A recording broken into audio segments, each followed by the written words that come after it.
Hello, and thanks for joining us today. Super excited you could be here because today we're talking about really one of the most important components when it comes to getting optimal financing for your business. Look, my goal is to not just get you the most amount of money, but be able to get you the most amount of money at the best terms. And anybody that tells you that a lot of the funding you're going to get, the terms aren't taking into account consumer credit, is lying to you. Like, it's a really big deal. As a matter of fact, if you want SBA loans, term loans, the best kind of loans out there, the best credit cards that are personally guarantee driven as well. A credit card stacking. So many things for you to get money are tied to your consumer credit quality.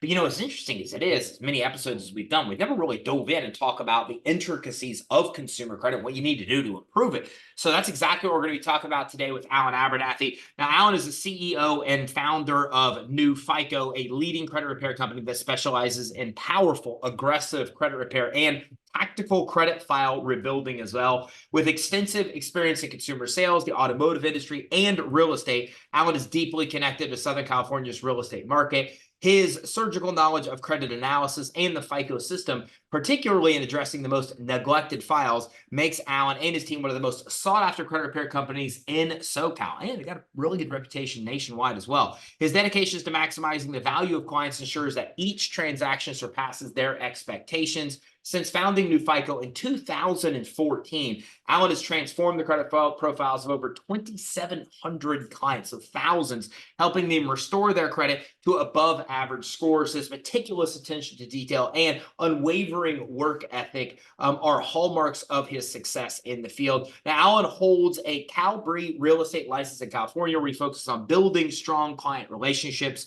He is fluent in both English and Spanish. And beyond his professional endeavors, Alan is passionate about art, design, classic auto restoration, music production, fishing, cooking, and supporting the 49ers. As a Bucs fan, promise not to hold that against him. He enjoys spending quality time with friends and family as well. Alan, what's up, man? Welcome to the show.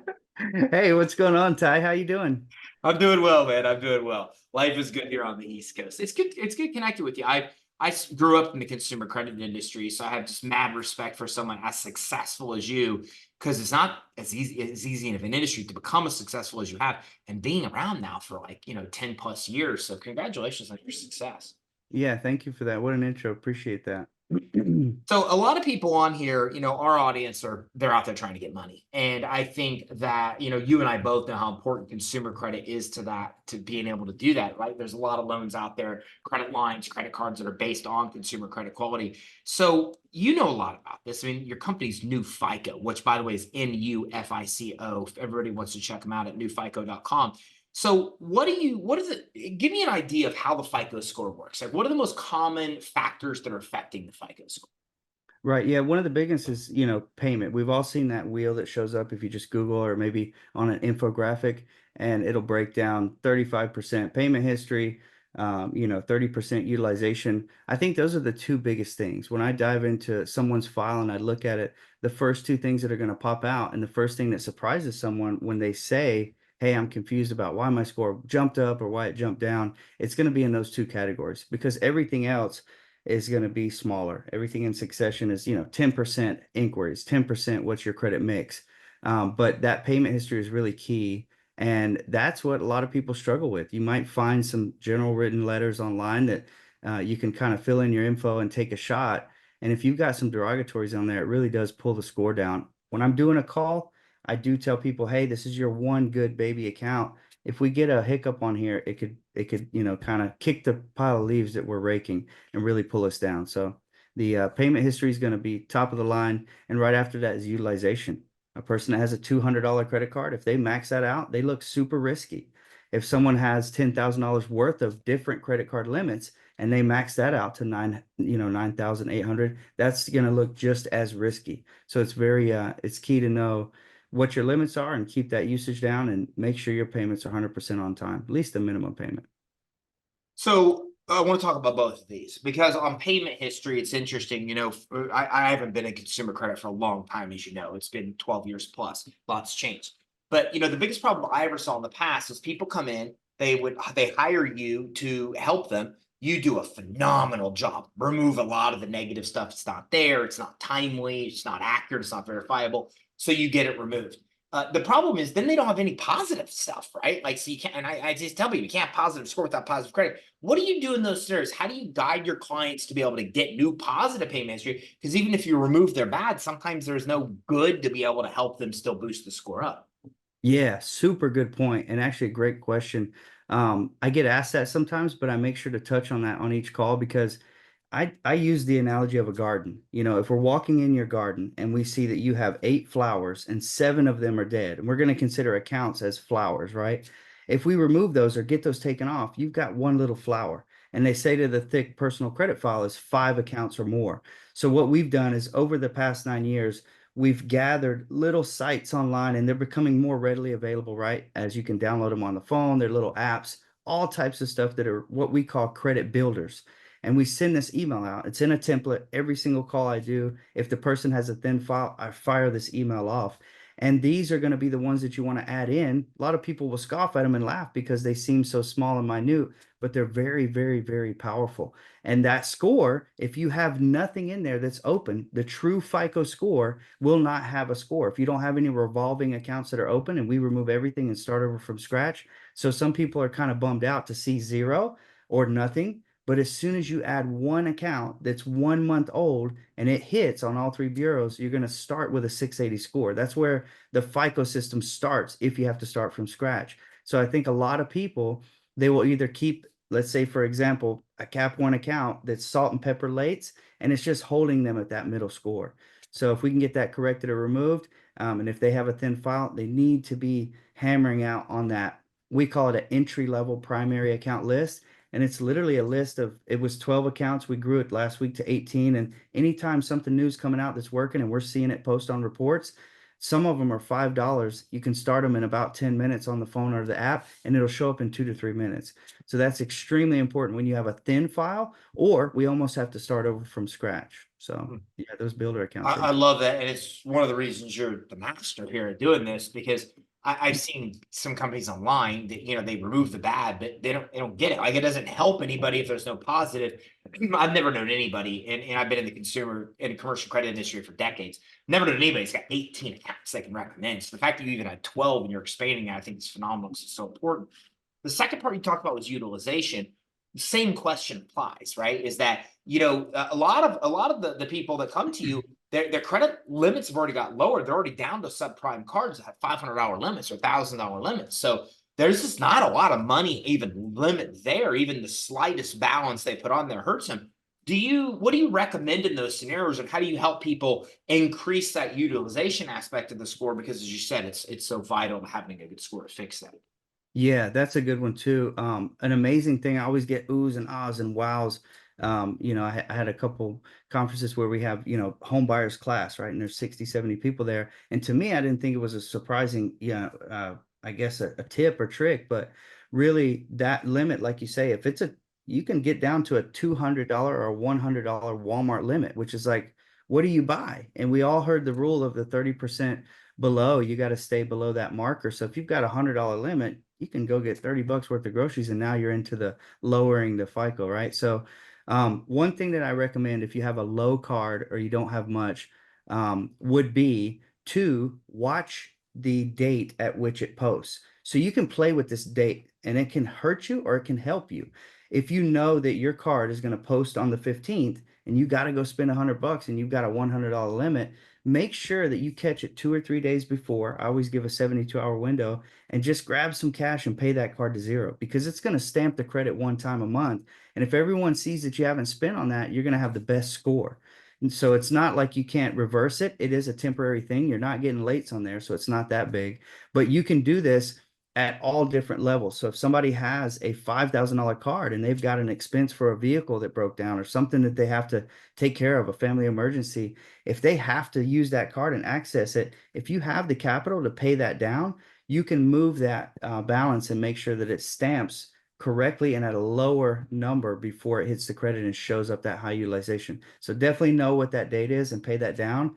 And I would say the second tip to working your limits up would be, we always hear these little myths and stuff that float around the personal credit space of pay it 5 times a month or double your payment, don't do the minimum. I think what's even more impactful from that, and you can see it from the big guys, Amex, if you go in and you slam your stuff to the max and then pay it off, and if you do that twice a month before there's even a payment, they see that. That goes through their system. That's not getting ignored. They're going to know that you're paying your stuff not only on time, but twice a month.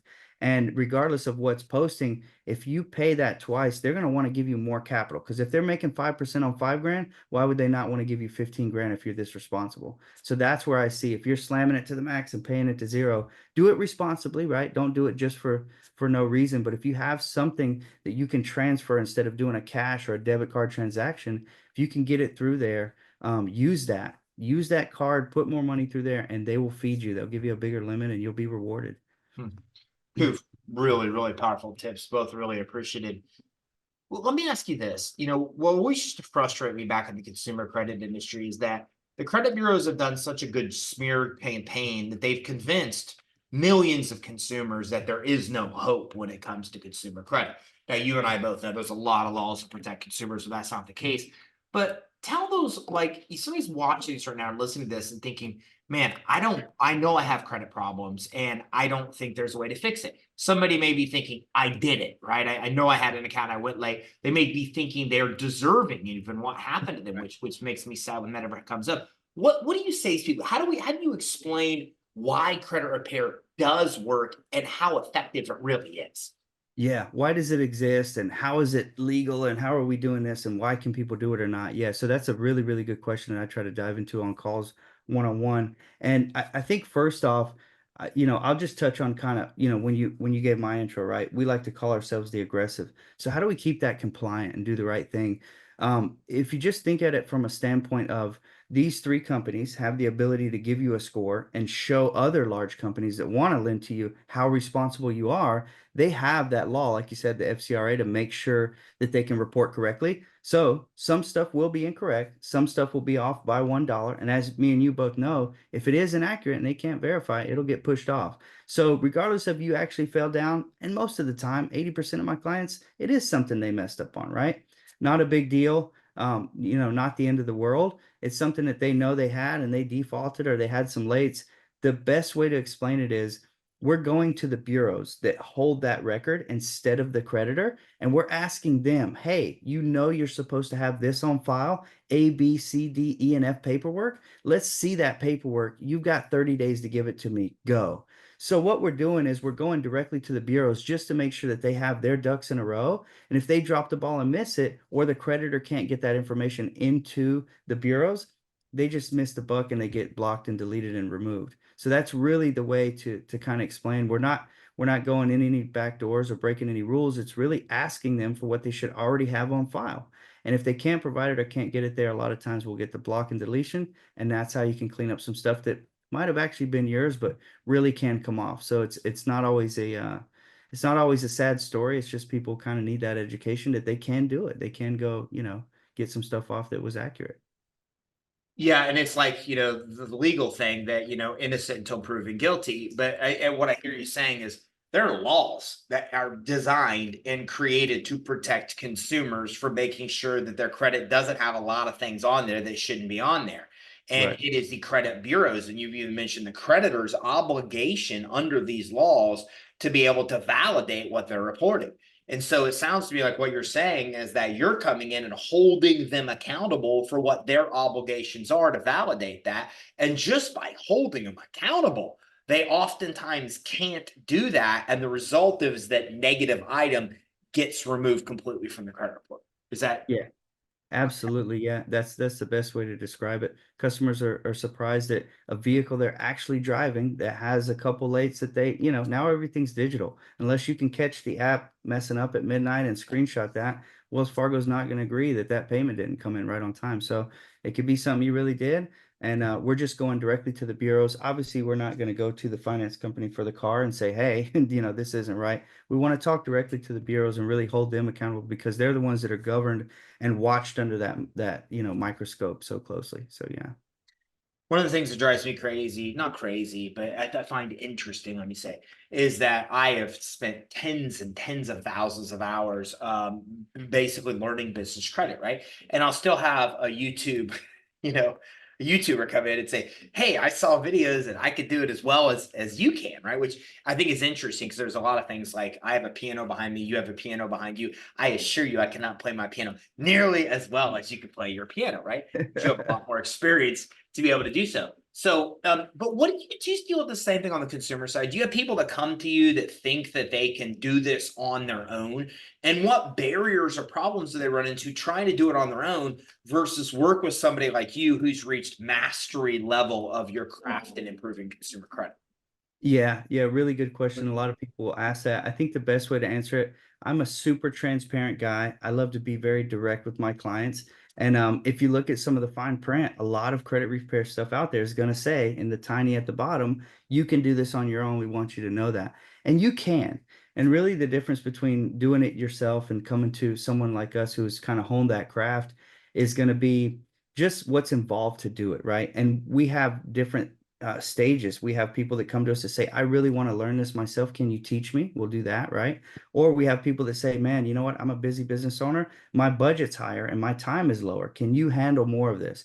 And that's where we come in and really make a play because we're going to take that process and all of the small stuff that's underneath it to handle this dispute, cater it correctly, make sure it gets delivered. That's one of the key things is if it actually gets there and is correct in what you're asking. So you can do some small stuff, but us putting that package together and just the things we do behind the scenes, it's like a well-oiled machine. Everybody's got a part, and we take pride in, hey, this person's on it, and the next day this is ready. It moves to the next step. So we take that process and put it into something that's we like to call it hands off. Once we get your documents and we get everything in, let us jump on it. And I've got a team of ninjas that are gonna, jump on there and tackle it and tear it up. So let's say I do accidentally make a mistake or can't pay a bill on time and I pay it late. Or Right. let's even say that I have a collection and I didn't even know about. One of my doctor's offices did that the other day. They literally a collection guy would call. I said, "What are you talking about?" It's a doctor I go to regularly, and like it was just a weird thing, right? So I'm like, Yep. "Why is this even collection? You never even called and told me this was owed," type of thing. So Right. if that were to appear in my credit report, how long will this stuff impact me if late payments, collections, if this stuff shows in my report? Yeah. So most of the time, my rule of thumb, which I always tell clients, and I say, hey, I can't give you legal advice, but I'm going to talk to you like a friend, right? This is a recorded call. But I tell them, I say, the collections, it's already been sold from the original creditor, right? So somebody else bought it for pennies on the dollar. They're bugging you to see if you'll break and try to spook you, right? I always say, if you can get on the phone and ask for pay for deletion, you can get it off. But if not, most people hear the rule of 7 years to 10 years before something falls off. I've honestly seen many cases where it's still hanging out there. And it's not only that 7 to 10 year rule, the first time it pops up, it can get sold to multiple collection companies, right? So it can definitely move over. And people are surprised. I'm very careful when I have a client message us and say, hey, you removed this collection. It came up. We go, man, let's get on a call and take a look. Because what we find out 99% of the time, we did get it removed because it was Spectrum and it was under Jefferson Collections, but now it's under Franklin Collections and it's got a new account number and a new dollar amount and it's resurfaced. So that's how it sneaked back in.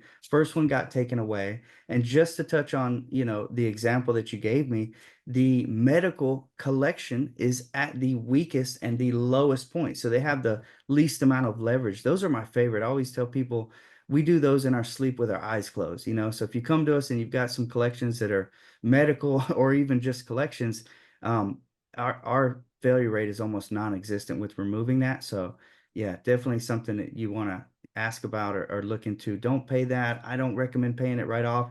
Sometimes there is an exit where it is best to pay it off. If you really want to continue doing business with this certain creditor, sometimes you'll pay a very small balance. I always use the rule of thumb of 1,000 or less. And if it's in your budget, maybe ask them for what's called a pay for deletion. And we don't mind giving clients that advice to go do it themselves. Maybe they can save a couple bucks, get on the phone and make sure that it says pay for deletion and get it off. Because paying a collection just brings it to zero. That doesn't increase the FICO score at all. Still got the derogatory mark. It's just satisfied to zero. Not good.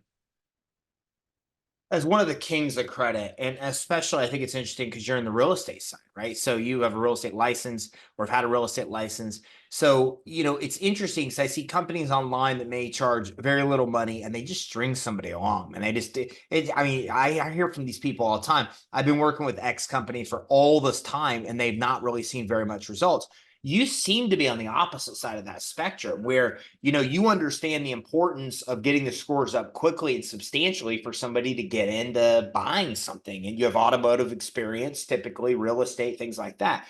So, where do your strategies differ from that, where you're such a master at getting things repaired quick and scores up substantially and fast? Like, what do you do that's so different to accomplish those kind of results?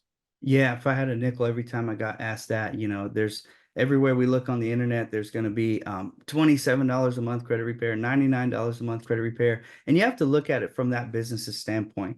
How can their business model bring you in at 99 bucks and just knock it out of the park, right? Especially if it's a difficult file. It just doesn't make sense. I think their whole goal is that retention. And how long will a customer stay there while they send out normal generalized letters that get marked off as, hey, this is a template, and they're not as effective. So they'll string you along and kind of have you there for months. I've rarely seen big impact from, those that have the monthly business model. And so the way that we do it and how we differ, one one analogy I like to make is I like to say they're Kool-Aid and we're champagne. And there's nothing wrong with Kool-Aid. I love Kool-Aid, but sometimes you just really want to get to the end result faster and you need that. So especially a home buyer who's more serious, they maybe have some capital saved and they really need to get their family in a home, their family's growing or whatever it can be, right? Job relocation.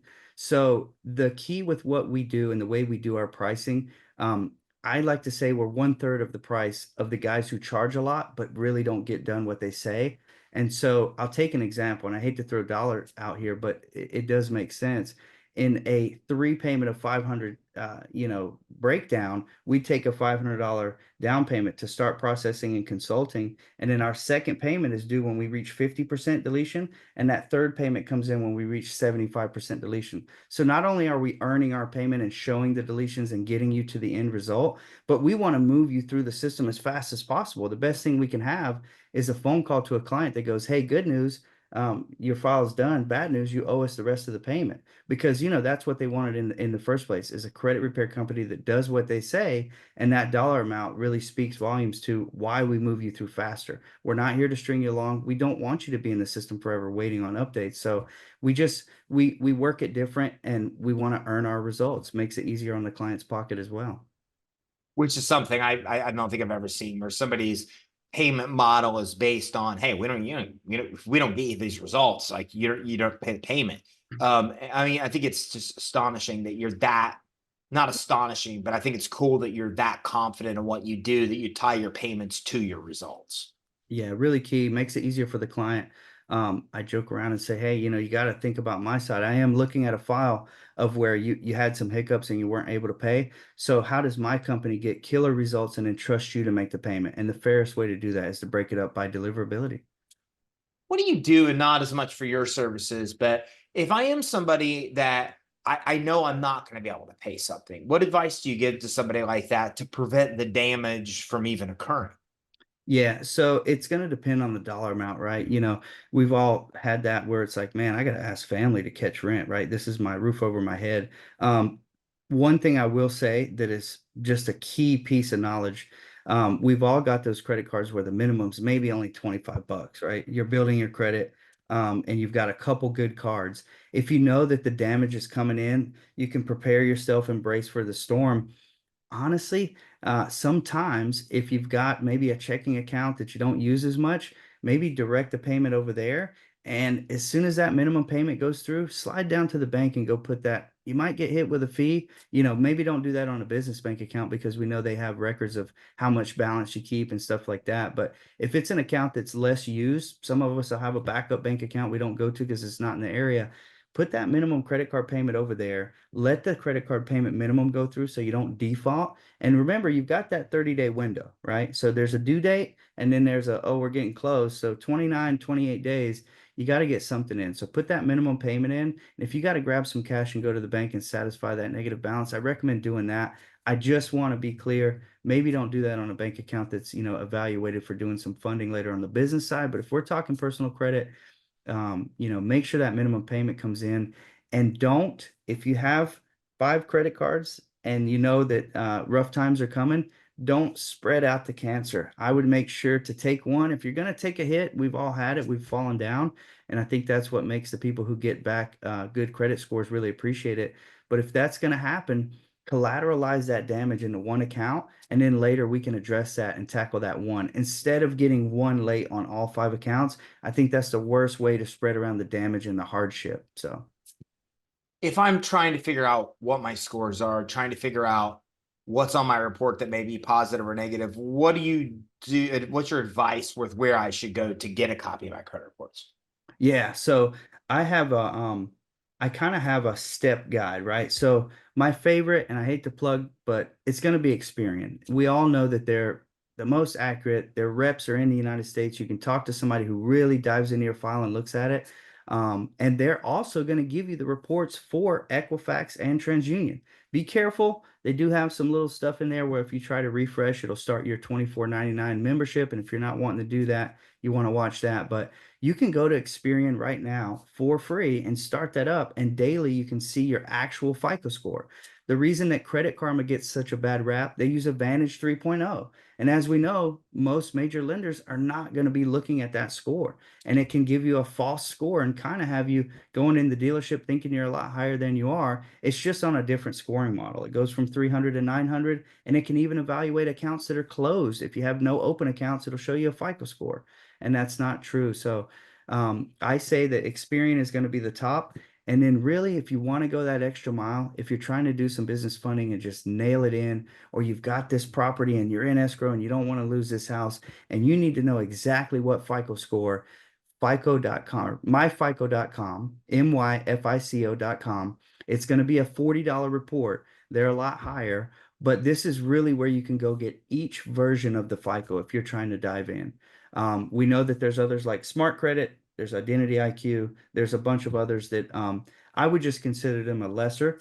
We're also partners with those, and sometimes that works for us getting the right report or someone can't access their Experian. But I would put my FICO at the very top if you have the budget and you want to get laser focused like a surgeon. You can find the version of FICO that anyone's going to pull if you know which one they're going for. It's powerful stuff. Alan, what should I have asked you that I didn't ask you that you think is an important tip to help anybody out there that is looking to improve their credit? I would say just, having people take the first step. I notice that when someone's trying to buy a home, and when you were mentioning my real estate experience, I do hold a license. I kind of do it a little bit for investing on my part, and I help out a few family members throughout the year. But what I really notice is if you're trying to buy a home, a lot of people wait till the last moment to go speak to a lender or sit down with them. You got to remember they're on the side of helping us, right? They're almost in that, not a free service business, but they're going to be taken care of on their, state controlled commissions that are already incorporated in the purchase of the sale. So go sit with someone. They'll give you the time of day and they'll give you a list of what you need to tackle. So maybe you need to know 6 months in advance that you need an account where you can put some money in there and have the deposit go through for your home. You need some seasoned money, or maybe you need to know that there needs to be some changes on your taxes that are coming up. If you wait to the last moment, I think that's the biggest slap in the face or surprise, is that, man, I wish I would have talked to the lender before. I could have prepared myself. And the same thing goes for the personal credit side. A lot of people really, there's just a bad taste in their mouth from companies that are just not doing what they say. So when you find a good credit repair company, people save that number. They refer people. We've been 99% referral for the past 6 years. And so just talking with a company that actually does what they say, go look them up. There's nothing wrong with doing the research and making sure that they're valid and that they're going to stick around. We've been here for 9 years, and a client who was with us 8 years ago, if they have a question from something we did, we're here to answer that. We didn't pop up and take off. And I think sitting down and finding out what's on your credit and starting from the day that you're ready to change it, instead of kind of wanting and hoping and not sticking your toe in the pool, that's really key. So that would probably be the only thing maybe that we didn't discuss that I would want to get out there and have people know. Just start to take a look at it, start to investigate what you can do. If you find out it's too big, of a task, you know, there's companies like us that can help. And there's also a bunch of tools out there you can get to look at as well. But just starting that process and looking into it, I think is the biggest thing I would say for people to change. It'll really help them. Yeah, love it.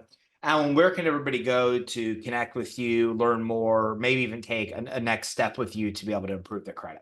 Yeah, so obviously our website's just newfico.com. And again, that's spelled N as in Nancy, U as in umbrella, FICO.com. And we are actually on all socials. So if you go to YouTube, you can look up our channel there. And as well, we're on Instagram at newfico 2020. And we've even got a Pinterest and a Twitter. So you can find us everywhere. We're present. We're doing our thing, and we're showing off real results for real clients. Alan, thanks for coming on with us today. Thanks, man. All right, so listen, it's important. Consumer credit is one of the most important things. If you ever want to get the best kind of financing, the term loans, the SBA loans, credit card stacking, the stuff that gives you the most money, the lowest rates, you have to fix your consumer credit. And by the way, it's okay if you've got damaged personal credit. My credit's been bad more than it's been good. And you know why that is because I'm an entrepreneur. I'm a risk taker. And you probably are too if you're watching this. So if we take risks, sometimes it pays off, sometimes it doesn't. And unfortunately, sometimes that comes over and adversely affects our consumer credit. So if that's you, you're not alone. Like I've been there. And a lot of us have been, but you don't want to stay there. You have to fix that because it takes a little bit of time to do it. And you don't want to be needing your consumer credit and then starting the process. You should start it right now because you and I both know it's essential to you getting the most money at the best terms. So go to NUFICO.com right now. That's NUFICO, NUFICO, NUFICO. If you go to NUFICO, you can actually see real results there. They have an ebook that you're able to access as well. And at the bottom of newfico.com, you can access all those links that Alan talked about for social as well. And they have all kinds of tips and really valuable information on each one of those social channels, especially YouTube. It's how we first found the Alan to begin with. That's how phenomenal their content is. So make sure you go to newfico.com, NUFICO.com. Make sure you check it out, check out the results, grab the ebook. That'll give you the guidance that you need as well. And then make sure that you take 30 seconds to like and subscribe on the social. Then all of a sudden daily you're getting, or regularly you're getting the tips that you need to improve your consumer credit. So check it all out right now at newfico.com. That's NUFICO.com. Thanks for tuning in. Take care. Have a great day.